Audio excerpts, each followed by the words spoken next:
महाशिवरात्रि क्यों मनाई जाती है? दोस्तों, साल में एक रात ऐसी होती है जिसे जागरण की रात कहा जाता है। एक ऐसी रात जब पूरा ब्रह्मांड विशेष ऊर्जा से भर जाता है, और वह रात है महाशिवरात्रि। लेकिन सवाल यह है कि आखिर महाशिवरात्रि मनाई क्यों जाती है? क्या ये सिर्फ भगवान शिव और माता पार्वती के विवाह की खुशी में मनाई जाती है, या इसके पीछे कोई और गहरा रहस्य छिपा है? सबसे पहले समझिए, शिव का अर्थ क्या है। शिव का अर्थ है कल्याण, और रात्रि का अर्थ है अज्ञान का अंधकार। महाशिवरात्रि का मतलब है वो रात जब अज्ञान का अंधकार खत्म होकर चेतना का प्रकाश जागृत होता है। एक मान्यता के अनुसार इसी दिन भगवान शिव और माता पार्वती का विवाह हुआ था। इसलिए इस दिन कुंवारी लड़कियां अच्छा वर पाने के लिए व्रत रखती हैं। लेकिन ये केवल एक कारण नहीं है। दूसरी मान्यता कहती है कि इसी दिन समुद्र मंथन के दौरान निकला विष हलाहल भगवान शिव ने अपने कंठ में धारण किया था। अगर शिव वो विष न पीते तो पूरा संसार नष्ट हो जाता। यही कारण है कि उन्हें नीलकंठ कहा जाता है। महाशिवरात्रि हमें सिखाती है कि जीवन में चाहे कितना भी जहर क्यों न मिले, अपमान, दुख, कठिनाई, उसे अपने भीतर स्थिरता से संभालना ही शिवत्व है। अब एक और गहरा रहस्य। पुराणों में वर्णन आता है कि इसी रात भगवान शिव ने तांडव किया था। तांडव सिर्फ विनाश नहीं है, तांडव परिवर्तन है। पुरानी नकारात्मक ऊर्जा को समाप्त करके नई सृष्टि का आरंभ करना ही तांडव है।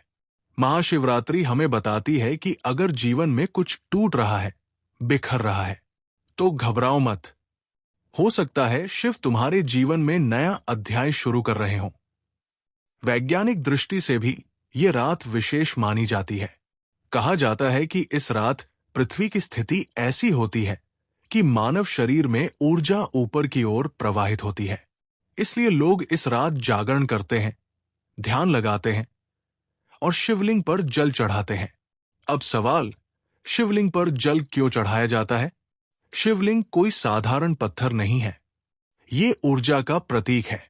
जब हम जल चढ़ाते हैं तो वो हमारी नकारात्मकता, अहंकार और क्रोध को शांत करने का प्रतीक है। महाशिवरात्रि हमें 3 बातें सिखाती है। पहली, संयम। दूसरी, धैर्य। तीसरी, जागरूकता। इस दिन लोग व्रत रखते हैं। व्रत का अर्थ सिर्फ भूखा रहना नहीं है। व्रत का असली अर्थ है अपनी इंद्रियों पर नियंत्रण रखना। इस रात जागरण करने का मतलब है जीवन में सजग रहना, अंधकार के बीच भी अपने भीतर के प्रकाश को पहचानना। भगवान शिव को भोलेनाथ कहा जाता है। वे जल्दी प्रसन्न हो जाते हैं। उन्हें भव्य मंदिरों की जरूरत नहीं, सच्चे मन की जरूरत है। महाशिवरात्रि की रात अगर सच्चे मन से ओम नमः शिवाय का जाप किया जाए तो मन शांत होता है, विचार स्थिर होते हैं और आत्मा में एक अलग शक्ति का अनुभव होता है। दोस्तों, महाशिवरात्रि सिर्फ एक त्योहार नहीं है, ये आत्म जागरण का पर्व है। ये वो रात है जब हम अपने भीतर के क्रोध को त्याग सकते हैं, अपने अहंकार को समाप्त कर सकते हैं और शिव जैसे शांत, धैर्यवान और स्थिर बन सकते हैं। याद रखिए, शिव कहीं बाहर नहीं है, शिव हमारे भीतर है। जब हम क्षमा करते हैं, हम शिव हैं। जब हम संयम रखते हैं, हम शिव हैं। जब हम किसी की रक्षा करते हैं, हम शिव हैं। इस महाशिवरात्रि सिर्फ व्रत मत रखिए, अपने भीतर के अंधकार को भी खत्म कीजिए, क्योंकि असली महाशिवरात्रि बाहर नहीं, अंदर मनाई जाती है। हर हर महादेव।